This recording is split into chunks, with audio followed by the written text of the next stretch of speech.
মুর্শিদাবাদের একজন বিখ্যাত গায়ক আছেন যিনি নিজের জেলার ধুলিয়ান দাঙ্গা বা নিজের এলাকায় সে সময় ইন্টারনেট অফ হয়ে যাওয়া, জনজীবন বিপর্যস্ত হওয়া দেখেও কোনো শব্দ উচ্চারণ করতে পারেননি। কিন্তু কাশ্মীর বা অন্যান্য জায়গায় ঝামেলা হলে প্রতিক্রিয়া জানাতে দেরি করেননি।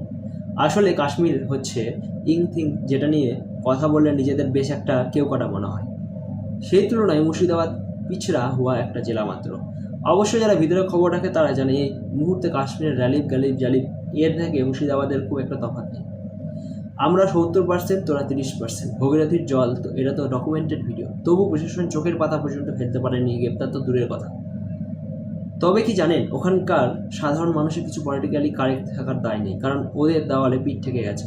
কিছুদিন আগে গায়কের এলাকার দুই একটা পোস্টার পড়েছিল আই লাভ কোনো একজন লিখে, বদলে গায়কের এলাকা এখন উই লাভ মহাদেব পোস্টারে ছেয়ে গেছে।